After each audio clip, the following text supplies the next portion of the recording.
Very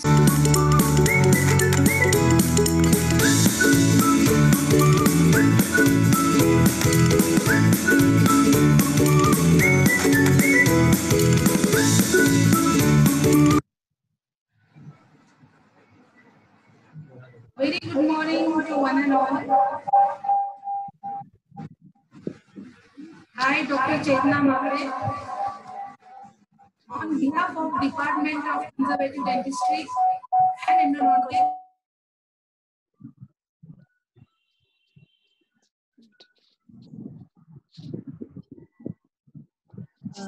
Dr. Chetna, you're on mute.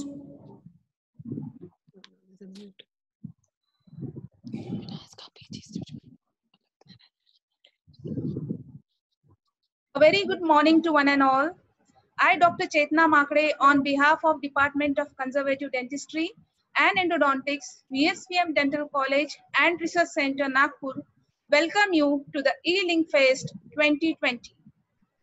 We would be having webinars daily for the entire month of July, and we hope you take advantage of this varied arena of topics being broadcasted every day. Today, we have our fourth webinar, and we are privileged to have an eminent and charming speaker, Dr. Sonal Joshi, who would be speaking on the topic tips and tricks on bleaching. We welcome you, dear madam. We are also honored to have with us well-known and respectable personality, Dr. Sanjot Punle madam, who would moderate the session for today. We welcome you, dear madam. A warm welcome to all the participants who have joined us from different parts of the country and from neighboring countries also. So before we begin, a kind request to everyone to switch off their videos and please mute your mics throughout the session. Any queries can be put up in the chat box of Zoom or Facebook page, which would be dealt with at the end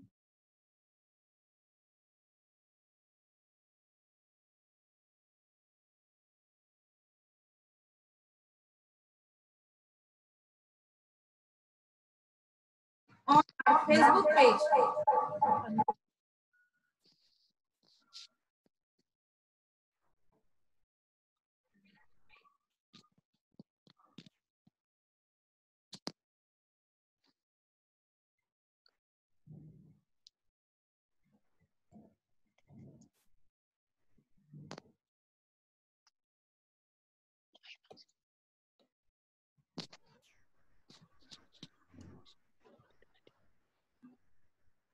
Our moderator for today, Dr. Sanjot Mule madam, is currently a professor, PG and PhD guide, Department of Conservative Dentistry and Endodontics at D.Y. Patil College and Hospital, Pimpri, Pune.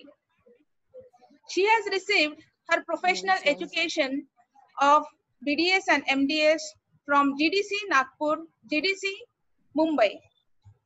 She started her teaching career as lecturer in Bharati Vidyapit Dental College and Hospital, Pune. She is one of the faculties been appointed right from inception of this first dental college in Pune.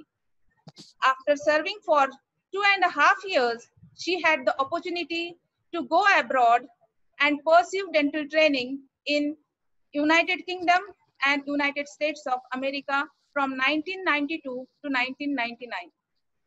Advanced training was received by Dr. Mule in UK at Cardiff Dental School and Hospital and at Leeds Dental Institute. Later, she was appointed as staff grade in restorative dentistry at Leeds Dental Institute. She has served this institute right from its commencement of year 2000. She has numerous national and international publications to her credit with over 200 citations. Now, I request Dr. Sanjot madam to introduce our distinguished speaker for today, Dr. Sonal Joshi. Over to you, Sanjot madam. Thank you, Dr. Chetna. At the outset, let me congratulate Dr. Pratima Shenoy and the whole team of Cons Endo Department for organizing this month-long E-Fest, which has a very good choice of eminent speakers and the topics. Also, thank you so much for giving me an opportunity to moderate one such webinar today. Today's webinar on tips and tricks on bleaching is yet another evergreen topic to be presented by an outstanding speaker and orator who is ever ready to disseminate the knowledge. It is my pleasure to introduce Dr. Sonal Joshi, who was my junior college mate and a good friend ever since. It's a video. So here goes the formal introduction of the speaker. Dr. Sonal Joshi is professor and dean of the prestigious KLE VK Institute of Dental Sciences, Belgavi in Karnataka. She completed her BDS from GDC Mumbai and MDS from KLE VK Institute of Dental Sciences. Since then, she has dedicated 23 long years to the department and the institute. She holds many portfolios. To name some, Coordinator for Excellence in Aesthetic Dentistry, Academic Council Member of KLE University. She is Secretary of KLE Swashakti Empowerment Cell for Women. Dr. Sonal has been resource person at various national and international scientific deliberations. She is a member of editorial board of our specialty journal of conservative dentistry. She has numerous international and national publications. Dr. Sonal has guided many students for research and is honored with Best Teacher Award in 2006 by the university. With this short introduction, I now request Dr. Sonal Joshi to take on the session. Question answers we would take at the end. Ashish. So tips and tricks on bleaching. Over to you, Dr. Sonal. Thank you so much, Sanjot. Can you switch it on?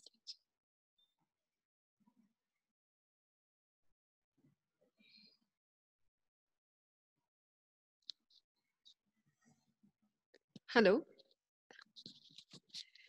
A very good morning to one and all. COVID-19 has had a very devastating impact on the entire world. And we as dentists are definitely passing through the darkest phases in our lives ever. In this very unprecedented times, hosting the E-Link Fest 2020, Dr. Pratima and your entire team is honestly very truly appreciated. And it is my privilege to be a part of it. Thank you so very much. And Dr. Sanjot, who is my senior and a very, very dear friend of mine, thank you, Sanjot, for all your kind words. A special thank you to Dr. Pratima and Chetna for having given me a chance to express my views on bleaching. I'll not very technically sound, so I just may need a little help to move on to the next slide. Give me a couple of minutes to get used to the movement. How do I move to the next slide?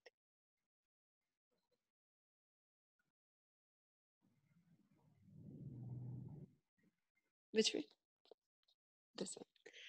So I'm glad to be here, and the spelling of my bleaching slide first itself is wrong when I can see it, to present the tips and tricks on bleaching.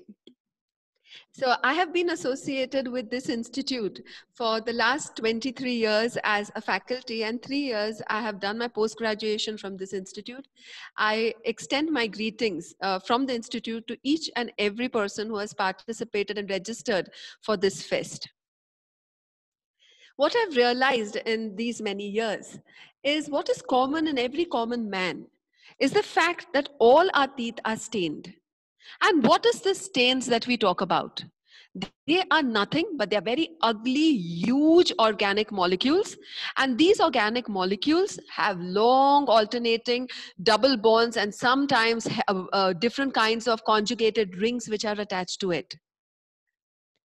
They come and they settle on our tooth, either on the outer rim of it or inside the tooth. When they're on the outer rim of our teeth, they're called as extrinsic stains. Now, these extrinsic stains are easily erased by merely prophylaxis, and sometimes merely brushing also. But many a times and more, they're very, very stubborn, like tobacco stains. They may settle on your teeth for years together and then cannot be easily scraped out by mere prophylaxis. At times like this, bleaching does wonders. Intrinsic stains. Intrinsic stains are stains which settle within the surface of the tooth. It's very important as a clinician, if we have to have a successful bleaching protocol, to realize and assess every discoloration that we see in our dental clinics. Ask yourself whether this discoloration could be contributed to a genetic or an hereditary cause. Has it occurred prior to the birth? Is it responsible?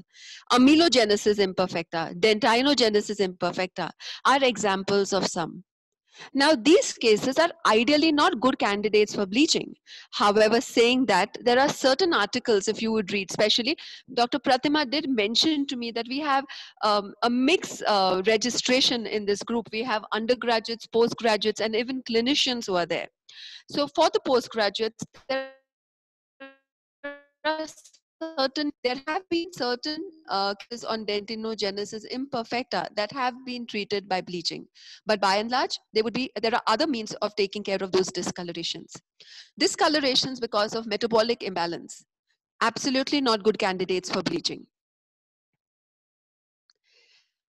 Environmental causes. When the fluoride in the water is more than 1 part per million, what happens in reality is that the tooth fails to get completely mineralized. The enamel completely does not get mineralized. Part of the enamel, you'll find pores that are settled within it. Now, these pores, depending upon the amount of exposure of fluoride and the time and the duration, maybe there are many pores or maybe there are very little. But what happens in reality is that that particular tooth has a different optical and physical nature compared to a neighboring sound enamel. These cases, in our clinic, we can just categorize them easily as those which are mild, which are moderate, and extremely severe. For postgraduates, there are beautiful classifications which you need to learn. But general clinicians could just divide them like that. Bleaching is wonderful for all three of them. For mild cases to moderate, maybe bleaching could be the solution. But for severe, it could be a stepping stone to a later invasive line of treatment. Medications, especially group of medicines called the tetracycline groups, they cause discoloration of the teeth, and you can see an array of discolorations that you can in patients, starting for a little yellow to dark gray to almost close to black. Can they get amended by bleaching? May or may not, depending upon the severity. But yes, there are case reports where long-standingly for 6 months, whole months, patients have been given home bleach and the shades have dropped. Enamel hypocalcification, which is known as the white spot. The white spot, ideal case for bleaching. The white spot does not get eliminated, but the remaining portion of the tooth becomes far more whiter, and hence the white spot becomes lesser obvious. Now, post-eruptively, you will realize that the teeth start getting discolored. Minocycline is also a semi-synthetic derivative of the tetracycline group. We as endodontists use it in our triple antibiotic paste. This is our case in the institute that we had done, where we did not realize a part of the paste was left over inside the access cavity, and the patient came back with discoloration. Can we amend it? Not promisingly. You may or may not get a good result with bleaching. It is very case dependent. Many of the dermatologists and respiratory physicians also prescribe minocycline, especially in the young age group. So a very good history has to be documented. Pulpal changes. Any kind of a trauma to the tooth makes the tooth go black and blue. Now, these are wonderful candidates for bleaching. Enamel dentinal hypercalcification, a way the tooth would react to a trauma. In this case, you would see this is one of our faculties from our institute, where every tooth has a different color because the tooth dealt with the trauma in a different way, wonderfully treated with bleach. Aging, depending upon the amount of enamel left behind, the yellow discoloration that sets in with aging can be treated with bleaching. What happens over a period of time? is that cracks develop within the teeth. You may have leaky restoration, some kind of a trauma. And those stains, which are initially external, get percolated deeper and deeper within the tooth. And this is called as stain internalization. This could, to remove these stains, bleaching could be a part of your line of treatment. Resorption causes a pink tooth. You cannot remove this discoloration with the help of bleach. All in all, we as human beings or as dentists have been trying to tackle discoloration maybe ever since the Mayan civilization. And yet today, at the juncture that we stand as clinicians, we are ever confused.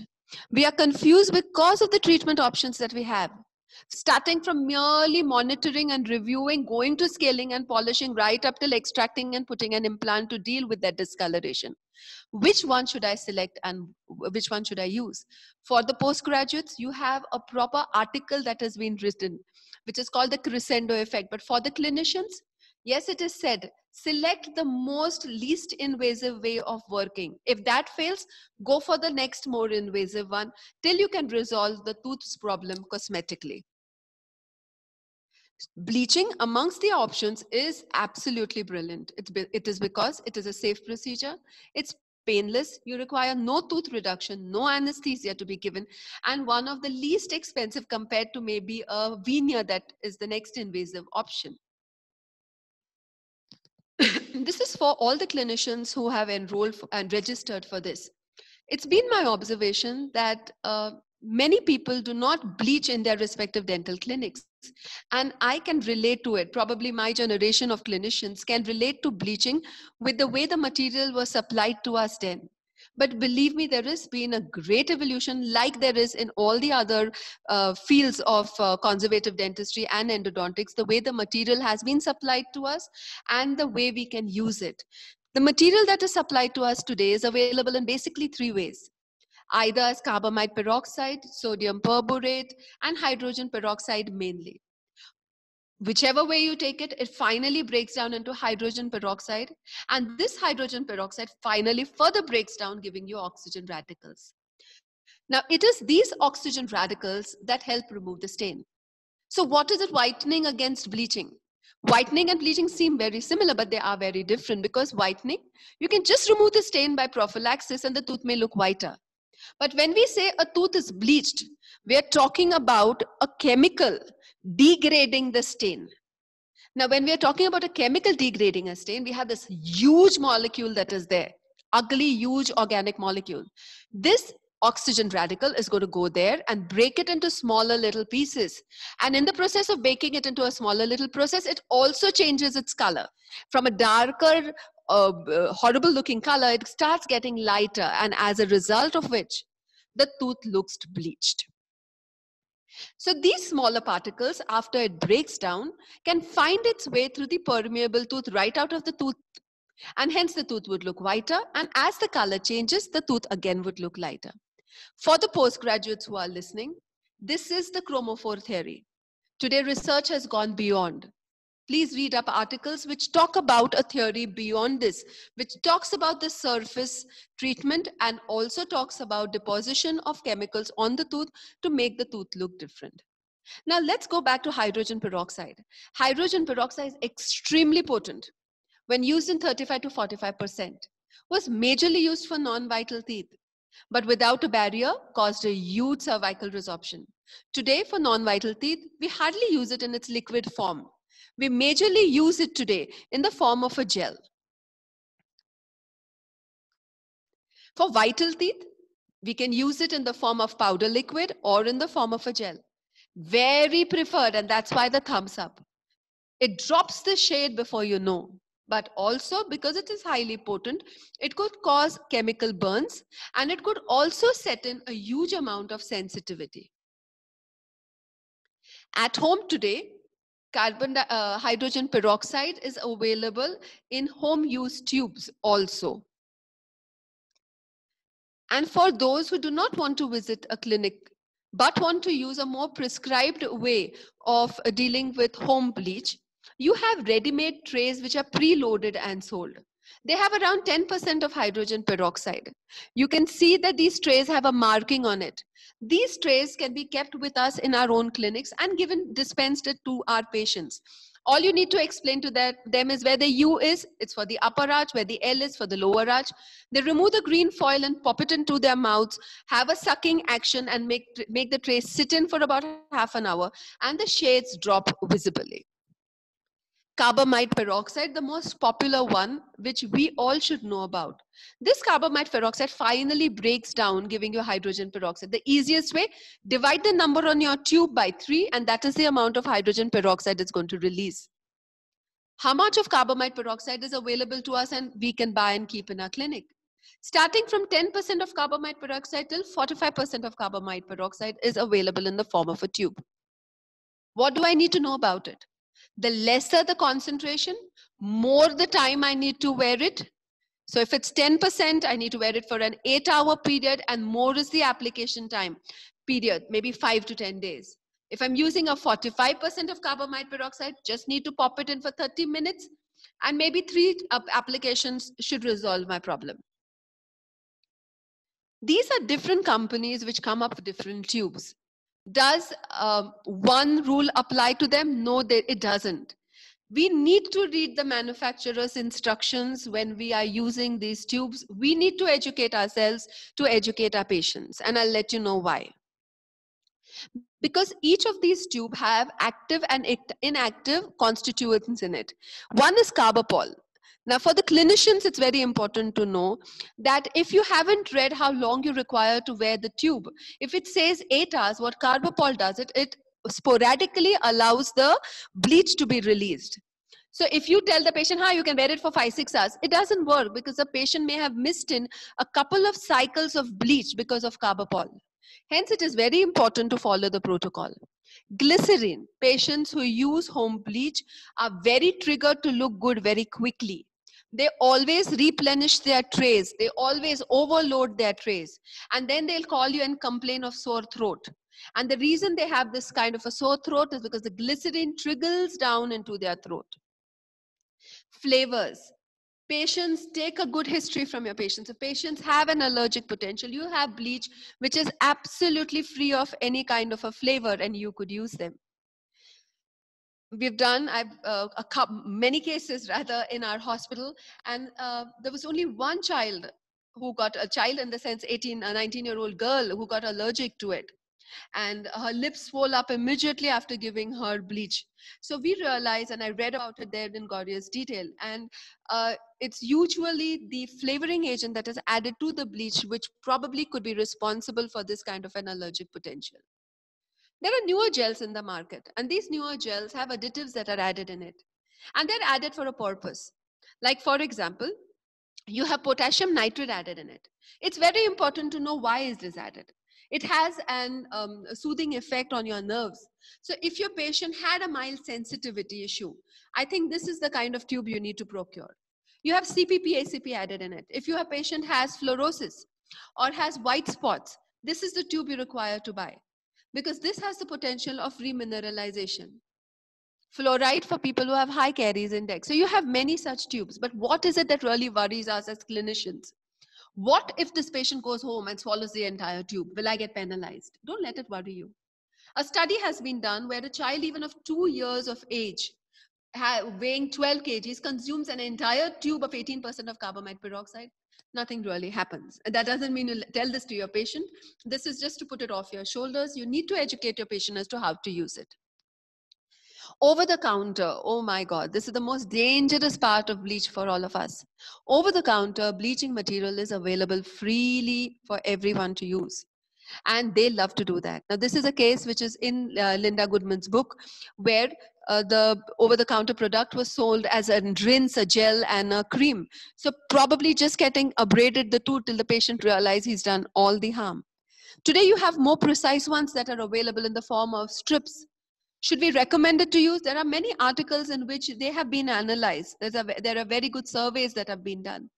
And the shade does drop, but not for everyone. If people have crooked teeth, do not have that kind of a control on their fingers, I don't think this is a viable option. Whitening gels available. People have to be extremely cautious because these kind of things can harm their gums. So let's plan the line of treatment.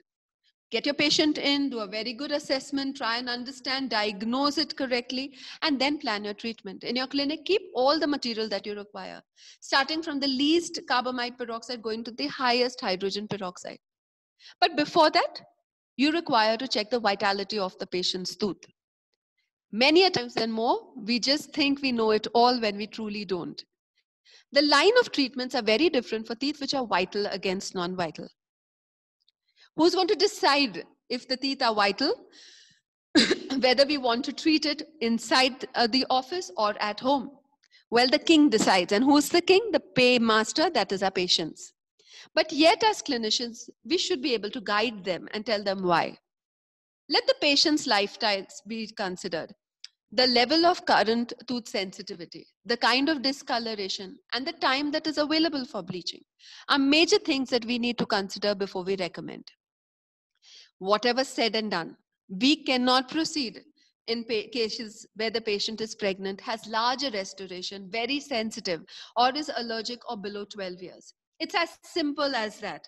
Whenever a case comes to your clinic, just try and make sure that the bleaching material is capable of percolating. You do not want to hurt the pulp. So larger the pulpal space, more the restoration, there is chance that it is going to leak through. So whenever there is a larger restoration, you have to replace the restoration, seal that area, then you can bleach. That is guarded bleaching. But there is no need to, but absolutely there is no need to worry. According to the IARC in 1999, they have classified this as unclassifiable as per carcinogenicity. But there are predisposing factors that I would always consider before I select the kind of bleach I would like to work with.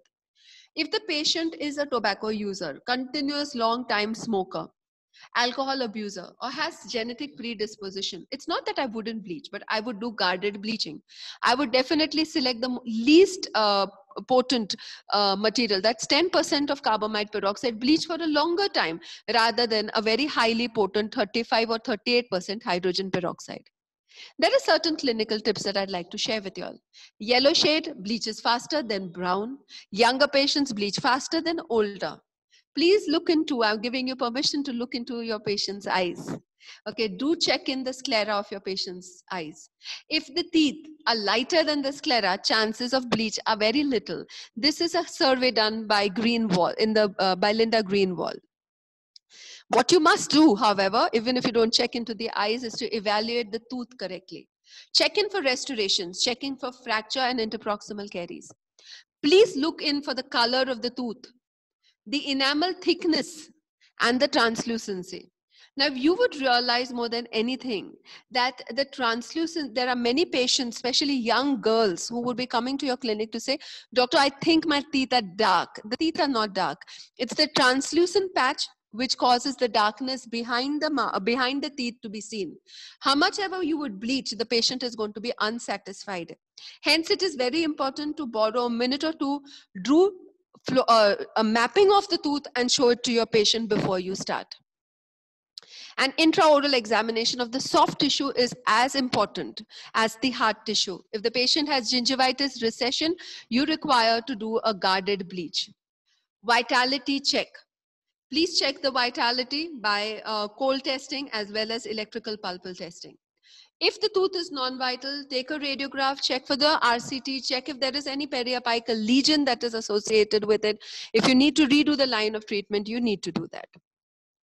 But more than anything, before you start your bleaching, you personally, the person who's going to be treating the case, should do prophylaxis for your patients. Now, it has advantages. The advantage being, it removes the plaque. There are many studies that say the plaque or the pellicle that is over the surface of the tooth does not allow the bleach to percolate. It also removes the exogenous stains and hence makes bleaching more easier. You can recognize in the process of prophylaxis if a tooth is sensitive and defer the case till the sensitivity dies off. The next thing that you require to do is to evaluate the shade. Rearrange your shade guides as per the value and not as per the hue. Now, when you check the shade for a patient, you may realize that one given tooth may have different shades on it. So you make a mark of it, do a rough diagram so you can document in a single tooth the different shades that you see. There's one thing as a clinician that we should be aware of, that every tooth has its inherent lightness potential. You cannot keep bleaching forever. And this is where the shade documentation helps. So if the shade has lingered on at one given number like B1 for maybe 6 weeks, it's not going to drop beneath this. You need to stop bleaching. This is how important it is to recognize the inherent lightness potential of every given tooth. Please do take your patient's consent, because the patients think after the line of treatment that they were born with this white teeth. Important to take their consent. Though in 100 cases that you bleach, all 99 get bleached, there may be one case that doesn't, and you need to share it with your patient. Explain the different alternative lines of treatments too. Let's talk about home bleach. In home bleaching, we have from 10% of carbamide peroxide to 35% of carbamide peroxide with 10% of hydrogen peroxide at our disposal. Home bleach is a golden standard. For those of you all who would want to start bleaching in your clinics, start with home bleach. You really don't need to worry. It's extremely safe. Start with 10% of carbamide peroxide and you would do no harm to anyone. What do I need to do for that as a clinician? Just need to take a good alginate impression, pour the impression in a horseshoe shape.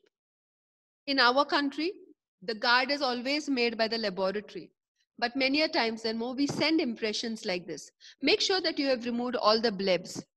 There is no, I'm sure many of us feel we need to put a reservoir. Putting a reservoir or you're not putting a reservoir makes no difference to your final outcome. But it does, you got to be wary of making sure that you have not put a reservoir in cases where you have any kind of sensitivity in the cervical area. You do not want the bleach to accumulate there. But suppose you have a very, very dark tooth that you're working on, it becomes prudent to keep a reservoir there. So there more material will be in close contact with the dark tooth. Should I scallop my tray? Makes no difference until and unless you have some kind of a Freeney attachment or a tissue contact. Doesn't make a difference. Make sure, however, that you have buffed your tray before you give it to your patient. Make sure that the fit of the tray is good. You need to instruct your patients. You need to tell them and educate them that every time you put the bleaching tray in your mouth, you need to have flossed, you need to have brushed. Please change your toothpaste to a whitening toothpaste. Change your toothbrush to a softer toothbrush. Teach them how to take care of your bleach. You need to show them how to inject the material. Every manufacturer tells you how much material has to be placed in. But if you follow the manufacturer's instruction, maybe it may be very, very expensive for the patient. So what you need to do is, and very close towards the incisal, mid between the incisal edge and the labial surface, let them put a small pea-shaped portion of the bleaching material from the last tooth you want to bleach and move forward. Then carry the tray into the mouth. Check for its fit. You need to tell them how to lock the tray in the mouth. Any excess of material removed. And probably the next day after brushing the teeth, they can use the same tray to load in a desensitizer or a ACP CPP mousse. Need to educate them how to, with plain water, how to brush the tray off and store it in a dry place till the next use. Now, this is a case where a mild to moderate fluorosis case was treated with home bleach and CPP-ACP. This is the final result. In-office bleaching. For in-office bleaching, we have from 45% of carbamide peroxide. We can do vital bleaching as well as non-vital bleaching inside the office. For vital bleaching inside the office, you have 35% and higher hydrogen peroxide. And for non-vital also, you can either use sodium perborate or you can also use hydrogen peroxide, which is 35%. Now, as every coin has two sides, the coin of using home bleach, the negative part of it is you're relying completely on your patient. There are many dropouts hence. Patients get tired doing it and they suddenly give up. There are patients, on the other hand, who are overzealous and overload their tray and come back with either gingival inflammation or sensitivity within the tooth or indigestion in the stomach. So one really has no clue how well after education would they follow our instructions. There are certain patients in addition to them who have problems with dexterity. There are certain patients who have a high gag reflex, and some patients who know they will not be compliant. For these kind of patients, it's wiser to bleach within the office. To bleach within the office, like I'd mentioned, we have the liquid, we have the powder and the gel, and you have the gel per se.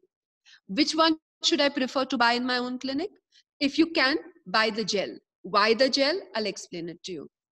Before that, whichever means of material of hydrogen peroxide you use, you got to make sure that your gingiva is extremely protected.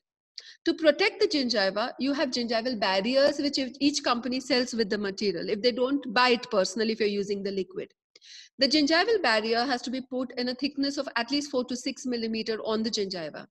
You got to make sure, clinical tip out here is, if you have a diastema, that the material has gone beyond and covered the gingiva perfectly.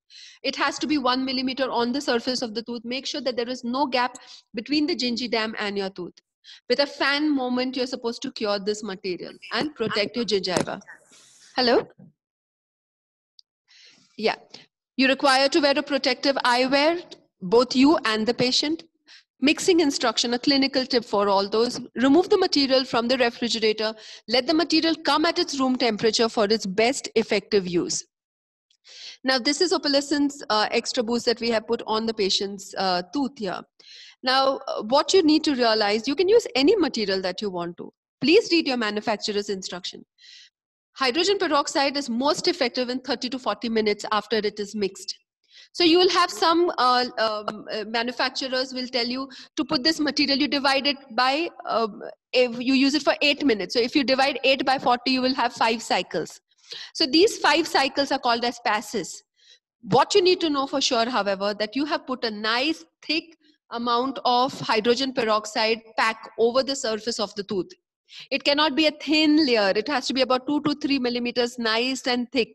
And then it has this kind of a blanket effect. Now the powder and the liquid, after you mix over a period of time, becomes a little runny. That does not happen with the gel. The gel can be replaced and reused after some time, which does not happen with your powder and liquid. So it is wiser hence to use the gel. What happens, however careful you are, there is a possibility that a little of this material may fall onto the gum surface and may cause a gingival burn. It is prudent, hence, before you start, to explain this to our patients, that this is a possibility that can occur. And when it occurs, he has to immediately let you know about it, because it is reversible. All you need to do is stop your work, flush that area, put vitamin E on that area. You can continue to work thereafter. There is no issue of continuing to work, but you need to deal with it. If you have not dealt with it and allowed the bleach to sit on it, the burn can keep going deeper. What are the other warnings? Whatever leftover bleaching material, don't just keep it in your tin and throw it in the dustbin. You have to wash it off completely, and the emptied ones have to be thrown inside the waste basket. The same bleach can be made powerful now, and hence called power bleaching. How do I make it powerful, and why should I make it powerful?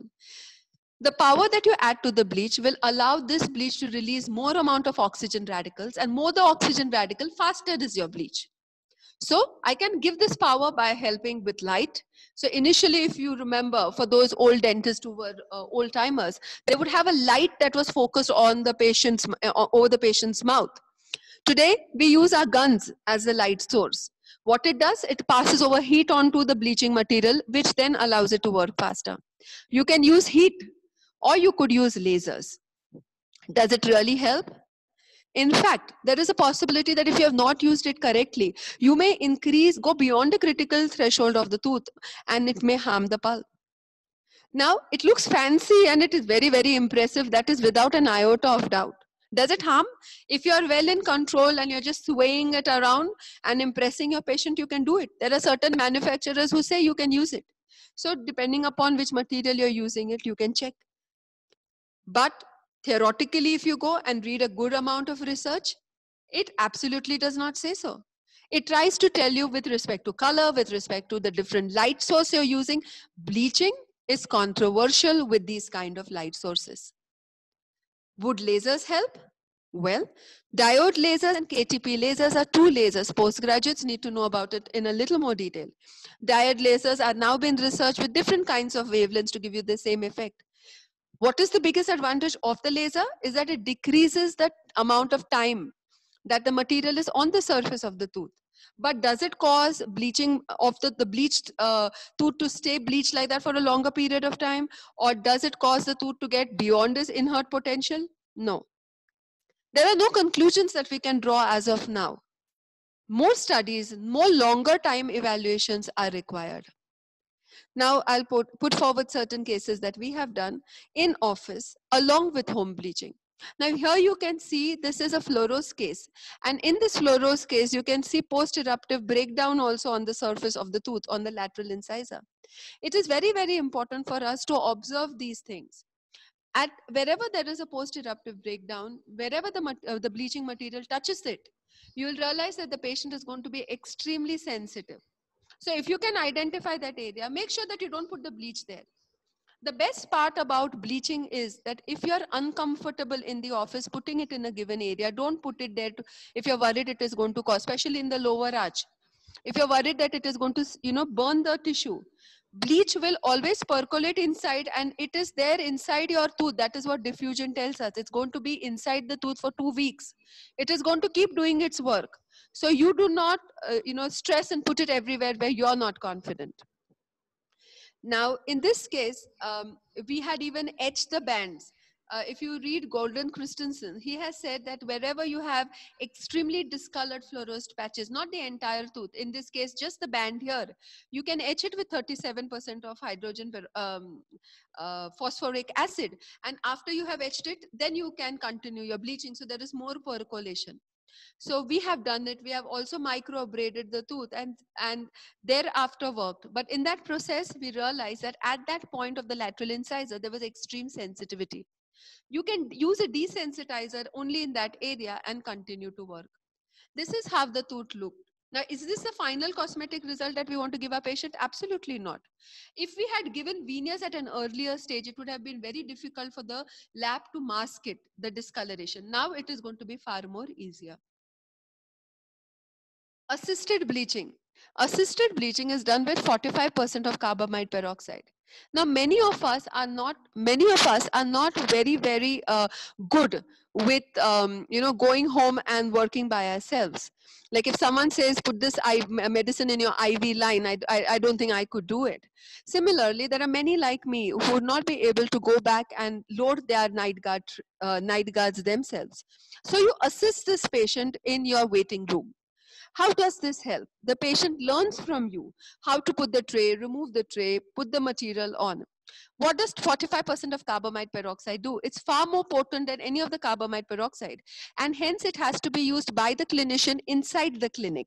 You can put this tube in a hot water bath to make it even more effective. Now, this was a case in which the upper arch we had treated in office. The lower arch, we had given the patient home bleach. But you can see when we give home bleach, this is a very typical finding. This is another clinical tip for all of y'all, that in a home bleach, when we give it to our patient, especially in the lower teeth, you will find bandings that you can see. The incisal portion will be whiter, the middle portion will be slightly darker, and at the cervical area, the darkest. Will it remain like this? No, it doesn't. Over a period of time, when you continue to bleach, it would decrease. It would be wiser if you educate your patient and send, so they don't call you and disturb you and tell you that, doctor, I'm getting banding on my teeth. Okay, now this patient was stuck like this for a long time and needed to go for a marriage. We called the patient and then we did what is known as assisted bleaching. Now, we kept the patient inside the clinic, gave the patient inside the night guard to use the same 45% carbamide peroxide. And you can see wonders here. In immediately 30 minutes, the shade dropped to normal. So we started with this and we ended like that. So you can use different combinations of bleach in a single case. Let's talk quickly about non-vital bleaching. In non-vital bleaching, is also called as intracoronal bleaching. Now, which kind of cases should we ideally take? We should take those cases where the tooth is intact but discolored and the canal is very well obturated. And I'm just ironically showing you a case which is absolutely different than what I said. That's because this patient immediately wanted to look good, had a marriage the next day, and we'll be showing you other cases also. So we had to do a bleach for this case. This was the shade. We could not get it in a normal shade guide, so we used the master shade guide here. What are the points that I would want to drive here? is check for a well obturated root canal. Check where the alveolar crest is. At least go 2 millimeters beyond it. Use your radiograph as a helping marking device on a periodontal probe. Put a rubber stop and put the markings, transfer it there. Then carry it maybe on a piezo reamer, whichever way you want to remove the gutta perca from your root canal. Remove it till there. Now, why do I need to do that? Is after I remove it, I need to place a barrier. If I do not place a barrier over that area of the alveolar crest, that is where there is a chance of my CEJ getting exposed and me causing cervical resorption. How do I place the material? For those who are students, especially for y'all, you require to, it's called as the tunnel preparation. It should look, your final preparation should look like a tunnel. So here you can see, this is the temporary material that has been placed. It finally has a shape of a tunnel. How is it helping? All the dentinal tubules on either side are completely blocked. This is called as a bobsled tunnel. Now that's not the end of it. It also should have a slope. Why should it have a slope? Let me tell you why. We require more amount of material to be present on the labial side. Lesser amount of material on the palatal side. It doesn't matter if there is lesser. So the slope has to be towards the palatal. Now, why should it have the slope? Because when you cut the tooth along that line, the dentinal tubules have its orientation like this. So your final barrier will somehow look this way. Now, in your clinical case, you have to make sure that, those of us, especially my age group, we used to use a lot of sodium perborate. And when we would pack it inside the canal till the patient reached home, it would pop out and come. Now, this is very typical. It's very normal for it to happen. So what do we do to prevent it? Okay, we need, if you can make a slight undercut, make it within the tooth to hold your material. This is sodium perborate. This is the third material that I was talking to you all about. We spoke about carbamide peroxide. We spoke about hydrogen peroxide. Sodium perborate comes in the form of a powder. You can mix anything with it. Initially, if you go and research, you use hydrogen peroxide, but it kind of increased the chances of cervical resorption. You can use plain saline, mix it up, and then pack that material inside the access. If you don't want to do all that, you have ready-made materials available at 35% hydrogen peroxide. It's known as opalescence endo. Advantage, you don't have to mix, it's kind of packable, put it inside and then cover it up with Cavit. Make sure, like see, there is a gingival burn out here. We were very confident that it wouldn't burn, but it did. So you have to make sure when you're using 35% of hydrogen peroxide that the gingiva has a gingival barrier on it. You require thereafter to provide a provisional seal. Make sure that you hold the seal for a little longer. It should be a GIC, whatever you want to hold it so that it doesn't bubble off. Now, this is a case of walking bleach where sodium perborate was mixed and placed with saline. Many a times then more, you may not have hydrogen peroxide, you may not even have sodium perborate. Do I let a non-vital case then go in for a crown because I don't have any material? Not at all. Even if you have carbamide peroxide, you can remove that and put it inside and seal it inside the chamber. That's perfectly fine. In fact, it's more welcoming. Studies have shown that carbamide peroxide, the lesser chances of percolation compared to 35% of hydrogen peroxide. So you can absolutely use it. Always remember, the tooth will bleach if you have hydrogen peroxide. So it is not, the more the potent, faster it bleach, more the problems it has. So this is cervical resorption. Don't worry about cervical resorption and don't let it scare you. Cervical resorption, when observed, and lots of studies done on it, all point to the fact that that tooth may have had other reasons to have cervical resorption, like some amount of trauma, some orthodontic movement, and after which the tooth may have been neglected or a root canal was done and no barrier was placed. So if you put a good barrier and then do bleaching and take care of the tooth, nothing happens. Just keep the tooth before you place in a restorative material to further decrease the chance of any harm. Pack the access cavity after bleaching is over with calcium hydroxide. Remove it and then it's dual-ended. It's like a dual-ended sword. So the calcium hydroxide decreases the chances of cervical resorption, and in addition, your tooth, you cannot put any material because it has got bleach material inside it. So thereafter, you can use your composite resin because it will get polymerized thereafter. What is most important, which all of us, even at an academic institute, fail to do, is cases in which there is non-vital bleaching done. You have to have a follow-up radiograph after every year. It is prudent to do that in your clinical practice. Call your patient. If there is cervical resorption that you can see at a very, very early stage, reflect a flap, seal it. You can do the patient far more good than harm. Now, this is a newer way of bleaching. It's known as inside-outside bleaching. Why should I learn it? Because it's extremely rewarding. Who can do it? All of us can do it. All that I need to know is, okay, I need a night guard along with my bleach material. So I treat this non-vital tooth like a vital tooth. I put the bleaching material in my night guard and also inject. I have to teach. I need a patient who is ready to get educated. So it doesn't have to be an educated person. It's just a person who's ready to learn from you. Teach the person to inject the material inside, the bleach inside the access cavity, even inside the tray. Wear it for an entire day. Only when the patient is eating or drinking, the patient has to remove the tray and thereafter plug the access with the help of any kind of an wax, and then eat his food, remove the ortho wax, again inject the material. What happens in this case is the bleach is continuously surrounding the tooth, and as a result of which you can effectively see the drop in the shade immediately. Let me share a case with you. In this case, we had used sodium perborate and saline for almost 4 weeks and the shade was refusing to drop. Then we did inside outside. Just after a single day, we realized that the shade from C4 dropped to A2. The patient was waiting in our OPD to meet us. We continued to do it for another day and the shade from A2 dropped to A1. This is how rewarding it is. And you would see this work far more effectively in your lower anteriors. So this is where we started and this is where we ended. Many a times when we want to go in for a crown also, we realize that the stump shade of our crown cuttings are very, very dark. You may be doing a vital bleach at that time. Take your vital bleach. Ask the patient to come that day. Put the vital bleach on the same stumps, which is RCT treated inside and outside.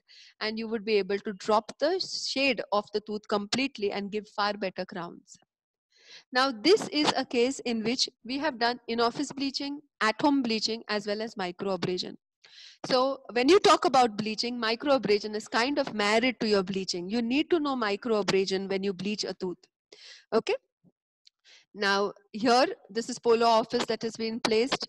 This is exactly how the tooth looked. This is phosphoric acid over the etched surface of, over the banded surface of the tooth.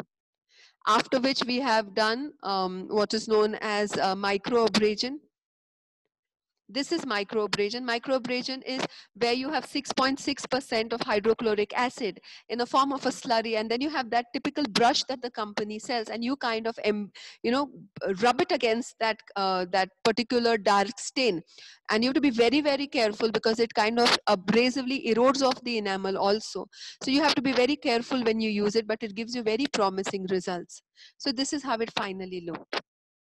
What does this bleach do? Does it only do you good? It does. Like it removes its dark spots. The bleach also removes the dark spot, but it has an effect within too. Now, what effect does it have? And this is what patients are really worried about. They'll come and say, doctor, will my tooth become different completely? Will it lose all its chemicals? Yes, they say there are many studies which say the surface texture changes, the surface hardness changes, the wear resistance changes. Is it clinically relevant? There is a loss of chemicals also, but is it clinically relevant? No, it's insignificant. The amount of loss is not that significant. That is because oral cavity can replenish what has been lost if it is done correctly. If you use, in those cases, if you want to be very, very careful, go in for a lower concentration of bleach. It will do you no harm. You can add supplements to your saliva to further take care of this demineralization and allow it to remineralize. To take care of sensitivity, you can use potassium nitrate. To take care of restoring the remineralization, you can use ACP CPP. Now, how can I use it? Just dispense it, tell the patient to use it on the fingertip and rub it. Or after your bleaching protocol is over, you take it and you rub it in. Or you can give it in the night guard every day to your patient to use after your bleaching protocol is over. Fluorides can be applied, but try not to put a varnish because it blocks the oxygen from getting out from the tooth. Gel form can be used. Medications can be given. If a patient complains of extreme sensitivity, please console the patient and explain to the patient that it's very transient and it is going to drop over a period of time. Give the patient some kind of a medication to ease the patient. Use fluoride mouthwashes. What really gets affected and has been proven is the fact that after you have bleached, immediately do not do any composite restoration on that tooth, because there is no bonding. There is oxygen that is entrapped within the tooth, and that oxygen, just a minute, volume. Okay, I think I can't be heard. Is it better now? Okay, so now, okay. So the bonding has to be, if you want to develop a very good bonding, you require to delay your entire bonding procedure by 2 weeks. But many a times desires, even though we know we want to do it that way, maybe a clinical case may require an immediate placement of composite. What do we do then? Today, you can reverse the bonding procedure by using sodium ascorbate. This is a research article that I have put forward. You all can all look into it and read it. There are many studies that are going on with respect to sodium ascorbate. Does it affect restorative materials? Yes, it does.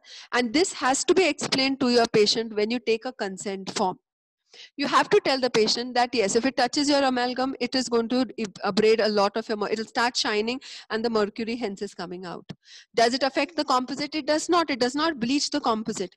In fact, the composite is now going to look different than a natural tooth. So you have to educate the patient that maybe you require to replace it after the line of treatment is over. It affects glass ionomer, ceramic and gold. It merely does temporary restoration. It does. The cause to worry is shade relapse. Shade relapse does happen, and we need to know about it as a clinician. So in this case, which I had shown you earlier, we started with C4. Though the shade dropped to A1, we made the shade drop to A1. A shade over bleached compared to its adjacent tooth. So after a week or two, the shade relapsed to a normal A2 shade. So shade is going to relapse. What we need to know as a clinician, hello? What we really require to know is that faster the shade drops, the faster is going to be the relapse. So always over bleach and be most careful in office bleaching.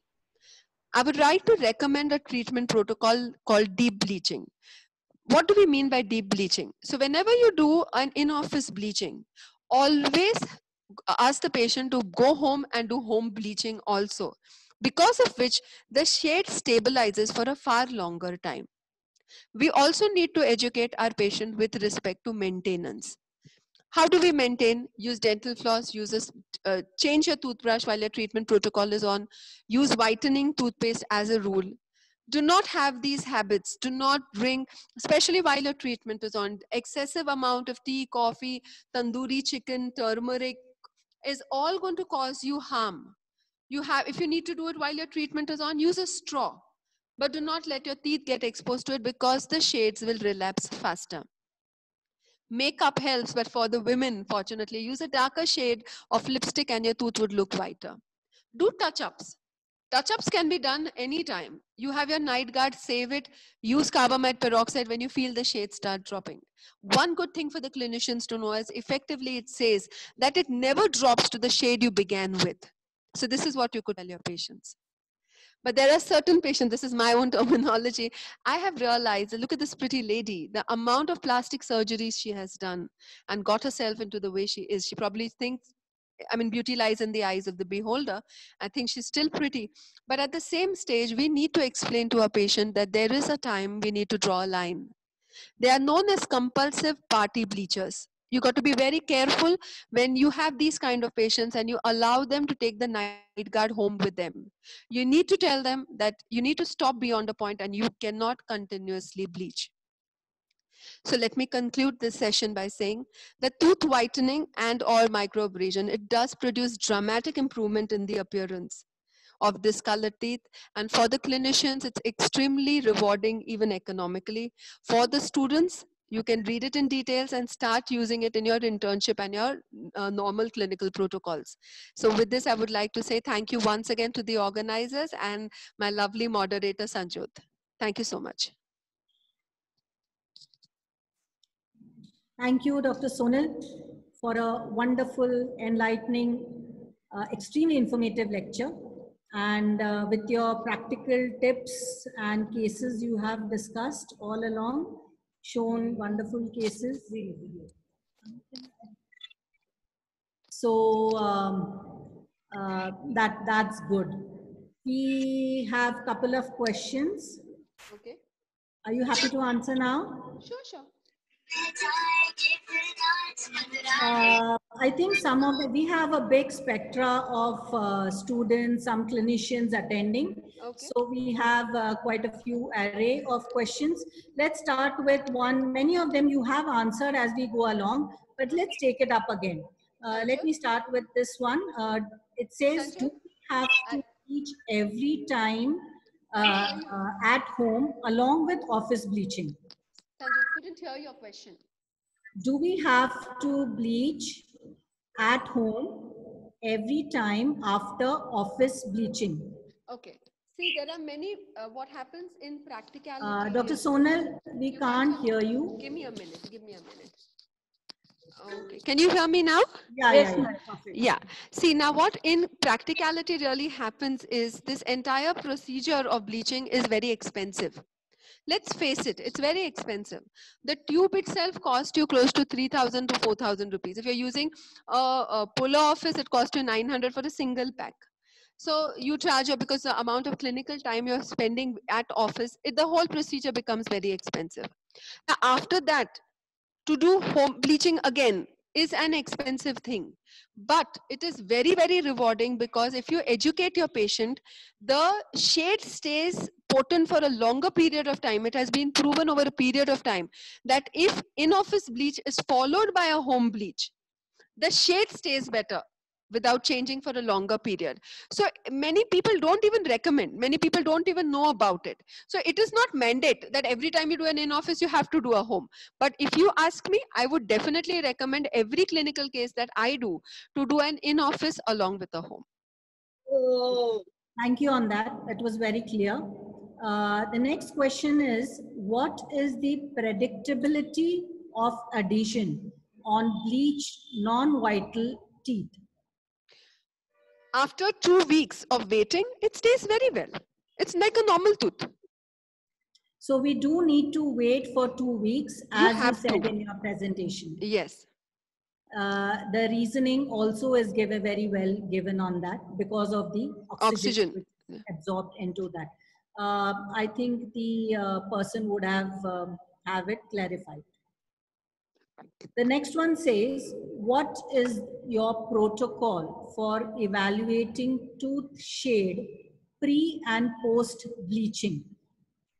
See, clinically, when I do the case, I have shown you, I arrange my shade guide as per the value and not as per the U. Okay, I had shown the shade guide to you all. So this is how you should exactly, for any cosmetic case, arrange your shade guide accordingly. I have this habit, Sanjot, that for every clinical case, I will draw the tooth and explain, because what I have realized is most of the patients that we treat in the hospital, especially in this belt, have fluorosis. And their tooth has varied colors in it. So, you need to really make a documentation with the shade guide and draw a mapping of the tooth and keep it every time the patient comes after a bleaching, you retake your shade tab, place it close to the tooth and then check it. So I'm not going to be talking about how to place the shade guide against the tooth and check it. That can be done some other time. Exactly, as we should get into the habit of making that drawing, because we have a lot of shades, even there's no one single shade at the cervical, middle, and plus the enamel and dentine shade. Like, see, even if the case is not fluorosed, naturally centrals are lighter than the lateral much lighter than the canine. The canine is the darkest tooth in the mouth. So the Correct. shades within a tooth which is not fluorosed also are different. So you got to be very careful and mark it down and keep it. And I've also realized, Sanjot, because of the number of cases we have done, that patients have very short-lived memory. So they feel after some time they had come in with that particular shade. So taking a photograph with the shade tap caught by the patient is very, very important. It may sound very silly now, but it is a very important thing to do. I'll say you only have caught it. This was your shade first, and now see where it is. So it becomes a very Yes. good documentation.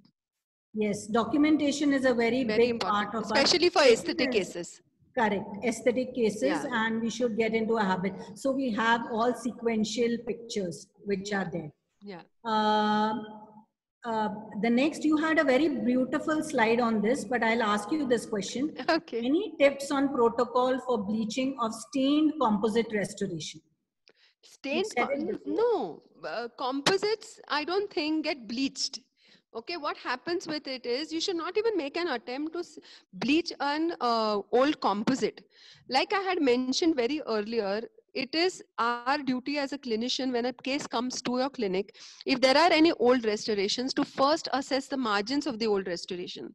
Now, the gentleman or the lady who has asked this question has to realize that if you're planning to do home bleach or an in-office bleach on a case where there is a restoration, the chances that the patient will come back with sensitivity are gigantic if the margins are not sealed. So the question that comes to a clinician is, how can I ask the patient to pay twice? Because now I'm going to replace the restoration, then the tooth is going to get bleached and the color is going to change again. But you have no choice. So initially, if you don't want to, you can do a GIC if it's lesser expensive, seal the margins and tell the patient, okay, I need to replace it after 2 weeks. But you have to make sure that your margins are sealed. Right, thank you on that. There's one question which on over-the-counter products for bleaching. I do not recommend, I don't think anyone will recommend. However, we just can take a quick one. How Okay. long a patient can rely on OTC products for mild stains, and how long at the max they can use it? How long are the? Can they use it for? Okay, see, the answer for this is very clean and clear, which I had in my slides mentioned. We as clinicians should never entertain OTC products. Okay, we should not entertain them. The reason being, it's not because we want to treat patients, it's because people do not know the reason for the discoloration. Many a times they are not, like we said, not every case is ideal for bleaching. So until and unless one knows why the tooth is discolored, you cannot simply tell them to buy an over-the-counter product. There is a beautiful survey which is done in Cochrane, okay, where they have studied all the OTC products and explained. But still, according to me, I feel that it is not fair to even suggest as a clinician to anyone which OTC products has to be used and for how long.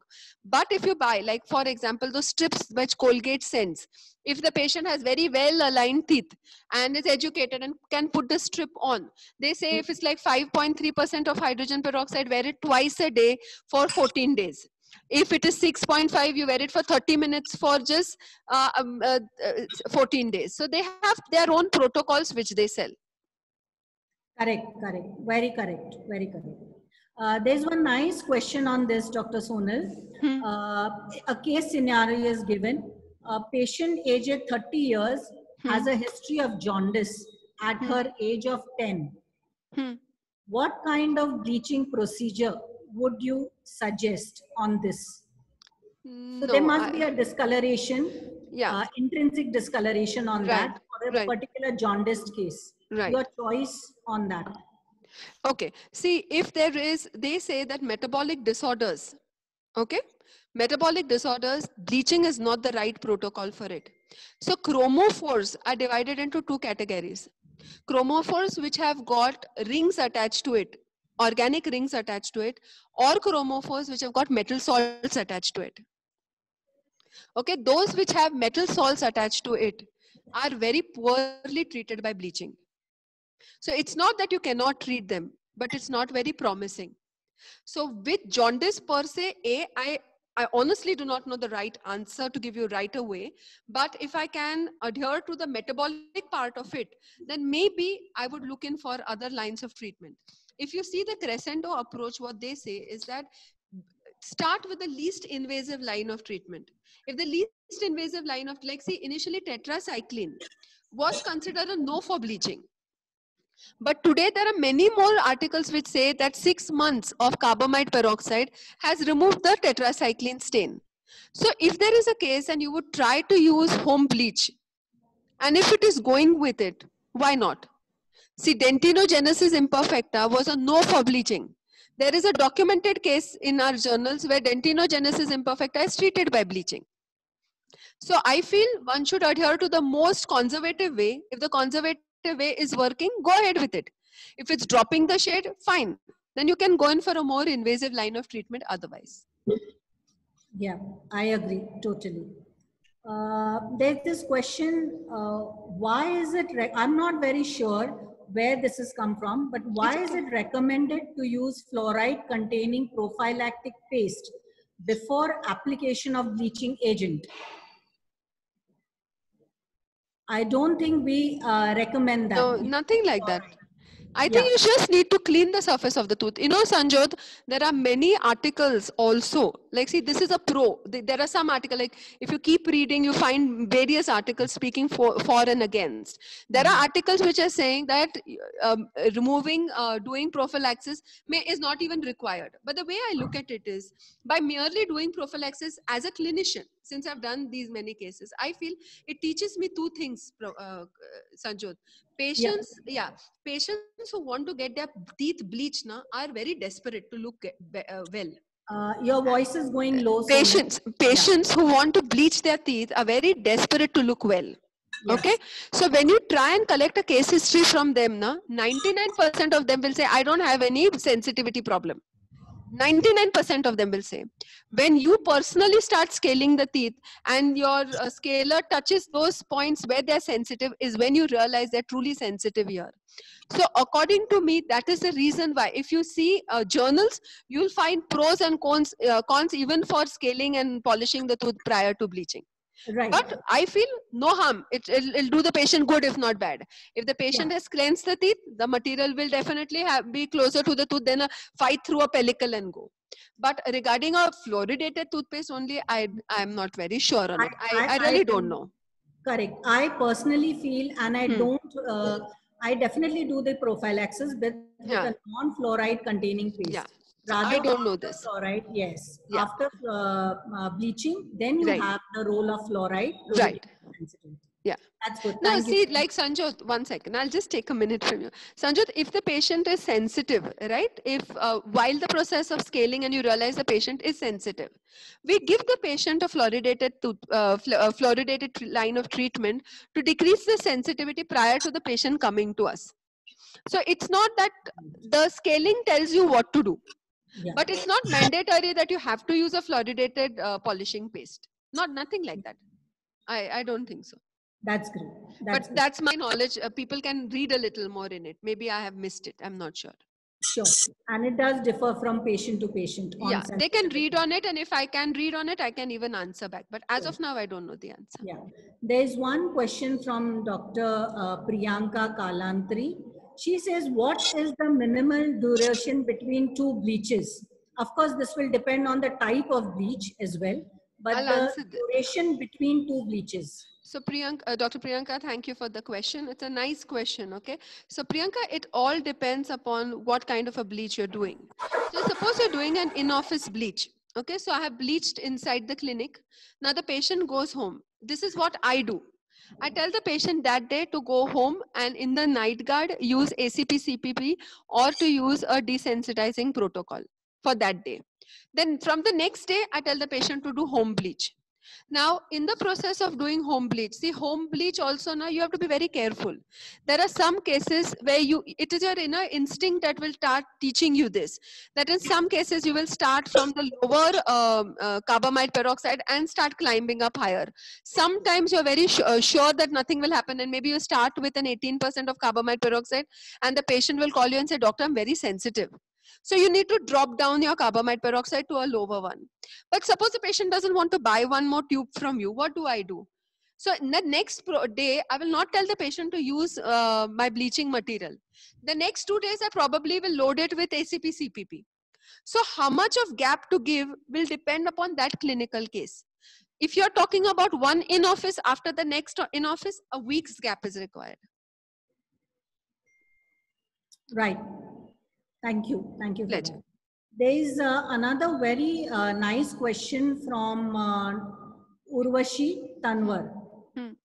What would you suggest for stained teeth that also have small cracks and stains that have percolated to the interior of the tooth?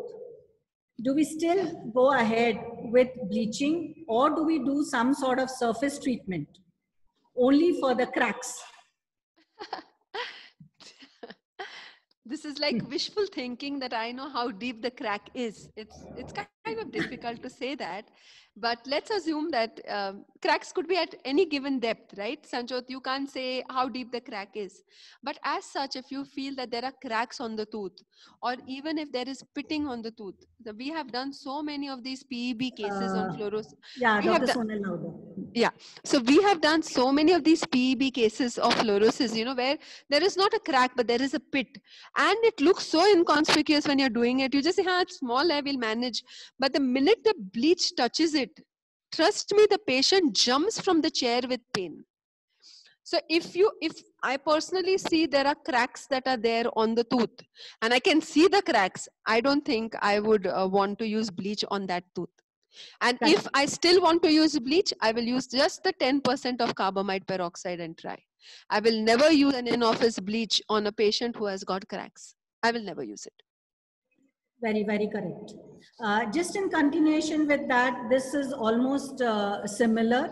It says the carious tooth requiring composite restoration. We get a lot of them who come in a rush that they have carious tooth or leaking restoration. We just need to have bleaching done. Correct. For a carious tooth, how do we proceed? It says, do we do the excavation, put temporary restoration, then bleach and composite, or what is your take on that? This is what I had said.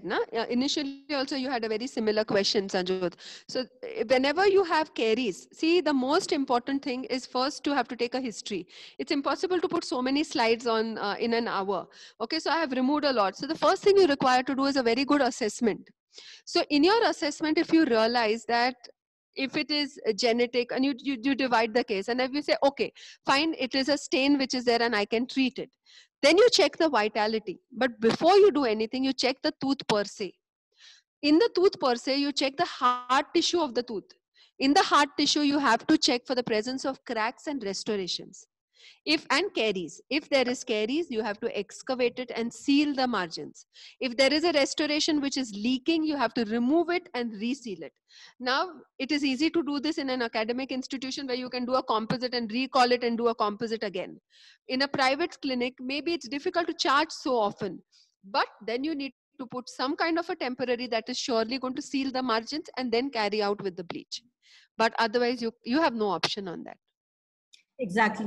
This is what you have to be really careful about, because they will come back with pulpitis otherwise. Yes, 100% they will come. They will not be able to do your bleaching protocol that you recommend. Exactly. And then you as a clinician should have the final say, not the patient dictating the clinician. Yeah, but many a times, Sanjot, what I have realized is, as clinicians, what I feel, I had failed rather, I would not label anyone else, is assessing a case. See, what happens is the minute you see a case and you see a discoloration, you feel, okay, now I can bleach. It's not that you can bleach every discolored tooth. Yes. And even if that tooth is meant for bleaching, you have to see whether any of these other problems are there. Is there a hard tissue problem? Is there a soft tissue problem? You need to resolve these problems before you start bleaching. I still remember the girl just got married very recently in Kerala. She was a postgraduate here, and I had seen the case. We started bleaching it, and the patient jumped with pain in the chair to a point where I was worried after doing so many cases because I had missed one small little pit, Sanjot. So these things happen, and they're very scary, especially in PAB cases. Yes, definitely. A lot of feedback coming, Dr. Sonal, very informative lecture. Thank you on that. And this thing is also a good question. How many times should we apply CPP, ACP, and for how many appointments? And what is your choice of desensitizing toothpaste? Okay, now I'll take this question. It's a very nice question. So ACP CPP, there are many studies that are done in relation to bleaching on ACP CPP. Now, how promising is it? It's very difficult to say, because research says that it has the potential of causing remineralization. It has the potential of re-restoring it has the potential of re-restoring even the gloss which is lost. So it has the potential of re-restoring the gloss also which is lost. So ACP CPP can be used. Now, if you read about ACP CPP, it says that it does not have any contradiction. You can use it even in pregnant women. How long can you use? What if I swallow? Nothing happens even if you swallow. So how many times do you use it? It depends upon how fast you want to restore your color. Now, when do I stop using it is what I can tell you. They say that a continuous use of ACP CPP and a longer use causes calcifications within the near the gum. So if you are overtly using it, then you need to stop using it. But otherwise, it does not cause you any harm. Right. There's one little different question. It's a good question on the light source. It says, do we need, yeah. Yeah, I'll take it for you. Okay, so I couldn't put so many slides. It's a 3-hour Yeah, workshop sure, that I do. definitely. So That's right. see, if you understand the lights, okay, you need to understand the purpose as to why are you using a light. See, initially when a light was used, the purpose was that it is going to break down the hydrogen peroxide radicals faster. So when it breaks it down faster, there will be larger number of oxygen radicals to give you the same effect faster. Now, is it worth getting all this very quickly? Is what they studied later on. They realized that in an attempt to go so quick, many a times you cross the threshold of the pulp and the temperature rises more than 5.5 degrees centigrade. Now, when this happens, the tooth vitality is in question. Okay, so they realized, let us not put heat per se on the tooth. Shall we use a light source then? Okay, let's use a light source. Does it really make a difference? Most of the lights which we have in a normal composite raising gun made no difference to the bleach. It didn't even increase the temperature, but definitely looked fancier. Very impressive for the patient. So those clinicians who are listening to me, if you read, I'm not going to name any company, if you read the manufacturing instructions behind the company booklets, there are some companies who will say, yeah, please use the gun. It may not have an effect, but you can use the gun. So obviously it's not doing you any harm. But using the gun is very impressive, because see, what happens is bleaching comes as a cosmetic line of treatment, and it has been marketed like that you can bleach very quickly. You have a Zoom gun available with us, and so patients are expecting you to use a gun. So if they're expecting you to use a gun, you can use your gun and sway it around. It looks impressive, patient is also happy. But if you want to use the right gun, plasma arc has proven to have certain benefits. LED gun has been proven to have certain benefits. Okay, so these two definitely have clinical data attached to it. Other guns have no data attached to it. Now, is the bleaching going to be any better? Absolutely, there is no consensus on it. Whether the gun is good, whether the bleach is good, or whether the color lasts good. They say a normal bleach also is going to give you the same result. So should I invest and buy an equipment that expensive? Absolutely not required. Right, sure. Just in continuity, the safety of laser light on this, I know there's it's a whole big thing on it, but just in a minute, you could come again. I didn't catch the question, Sanjot. A little your view on laser bleaching. Yeah, so laser bleaching, if you see, Sanjot, what I feel in laser bleaching is that two kinds of lasers are really doing their rounds with bleach. One is the diode laser, where diode lasers with different wavelengths are now getting compared. Okay, that's one. And the second is the KTP laser. Now, the KTP laser seems very, very promising. There are many articles, if the students are, postgraduate students are listening, on KTP laser. I feel the biggest advantage with these lasers is that the passes, that is the amount of time the bleach has to be kept on the tooth, is very little. So ideally we keep, like in opalescence, we have to keep it for 20 minutes. In Polar Office, 8 minutes, 5 rounds. So all that it comes down to 3 minutes. So I feel the cycle of the material getting exposed to the gum is lesser. So chances of error are lesser. But if you read that same article in which that KTP journal has published, there they have had a chemical burn that is occurring. So all the mistakes can still occur with a laser also. In addition, the surface gets remineralized in cases of a laser, which is an added advantage again to your bleach. I have not personally used a laser, so my knowledge is very academically based on this. So beyond this, I don't think I can contribute. Yeah, and you have to be very careful Yeah. on these things, because Right. there is a learning curve. You Yeah. overdo it, and it will. I'm sure in the capacity of the dean, Sonal, you spent a lot of time. Maybe one last question, if because it says on the personal experience, which is a better boost, which is a better bleaching agent, a Boost or a Pola Office? I have answered that Or, question. I have already answered that question without taking names, and I will not take any names even now. I will explain this question as an academician. Okay. See, you need to understand that hydrogen, it is a chemical, Sanjot, and the chemical does its work. It depends upon how good are you at working also. Suppose I'm a very good clinician. I can use that plain hydrogen peroxide liquid, dunk it in cotton, put it on the tooth and use it. If I'm very careful and I'm not going to harm my patient. Doing that is very, very scary according to me. So we have two options now available to us. One is in the powder and a liquid way, and one is in the form of a gel. Now, there are many companies who give the material to you like that. So let's not talk about only two of them. So the advantage of the gel is that to place it on the tooth, it is easier, Sanjot. The gel has a blanketing effect. See, if you go into details of bleaching, there is, I forget the name of the procedure, but there is a procedure in which an in-office bleach is done where you cover the tooth with a night guard, put the bleach inside and, hold it against the tooth. So it's like hugging the tooth with your bleaching material. That kind of an hugging happens with a gel. That kind of a hugging happens with a gel. It does not occur with a powder and a liquid. My personal experience with powder and liquid has been that after we have mixed it over a period of time, like around 30 minutes, and you know how we are as clinicians, we don't give up our material. We want to use it till the last bit. So the last bit, it becomes a little watery, which does not occur with a gel. Removing the gel from the tooth is easier after bleaching rather than removing the powder liquid. This is my take on it.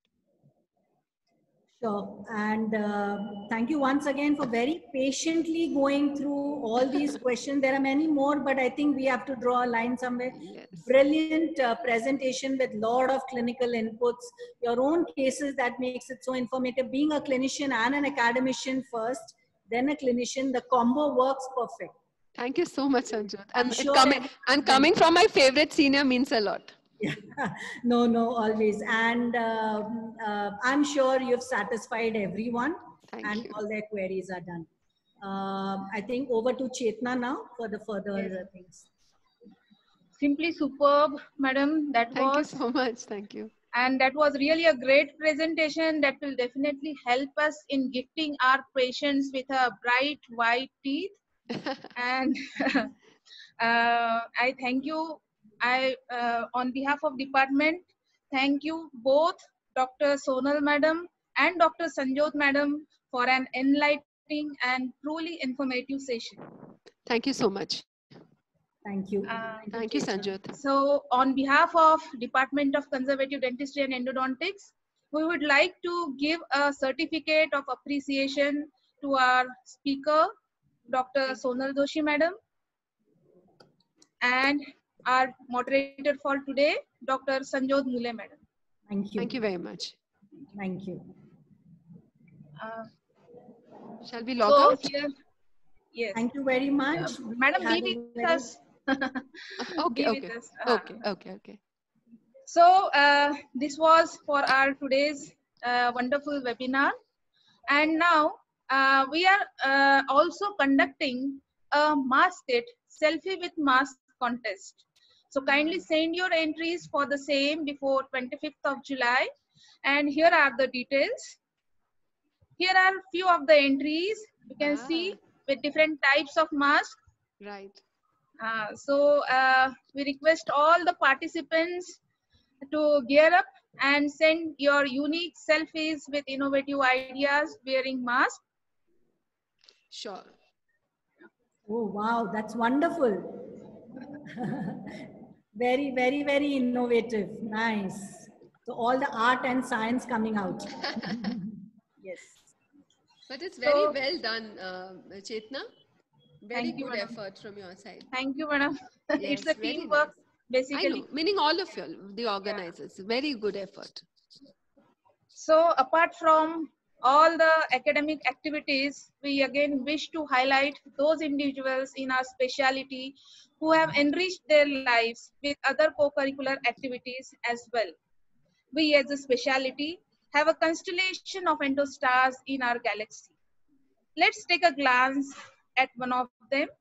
For today, we are having Dr. Mahima Tilakchand. We all know she is currently serving as a professor, Department of Conservative Dentistry and Endodontics at SDM Dental College, Dharwad. She is a passionate teacher and academician with special interest and focus on regenerative endodontics. She has co-authored the position statements and Indian protocol for regenerative endodontics and has written a chapter on the same topic in the textbook of endodontics. She has delivered more than 25 guest lectures and keynote address. Dr. Mahima has presented her research findings at numerous national and international congress, including WEC, IADR, and EAC, to name a few. She has several publications to her credit in PubMed Index journals. She is an active humanitarian, loves exploring different facets of life, and champions various social causes, including women empowerment. She has recently awarded the most proactive academician in endodontics by the guidance jury. So here we are with a small video of Dr. Mahima.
That was really amazing, Dr. Mahima.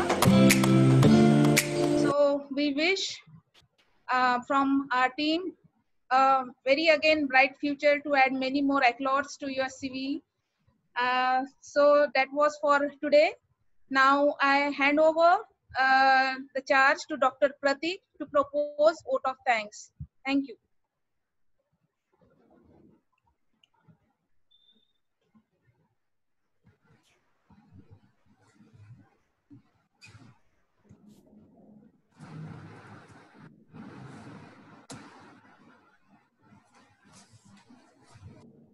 Very much, ma'am. On behalf of our Department of Conservative Dentistry and Endodontics, VSPM Dental College and Research Center, I extend heartfelt gratitude to our eminent speaker, Dr. Sonal ma'am, for sharing her expertise on bleaching procedures. I hope tips and tricks elaborated by her will enhance our clinical practice for sure. We would also like to thank our chairperson for today, Dr. Sanjot Mule ma'am, for sparing their valuable time. Thank you, ma'am. Thank you to all senior faculty members and participants for joining us today. See you tomorrow, same time with the new topic on Zoom and Facebook Live. Have a great day ahead. Thank you very much. Thank you. Thank you. Great teamwork, went on well, and much again. We are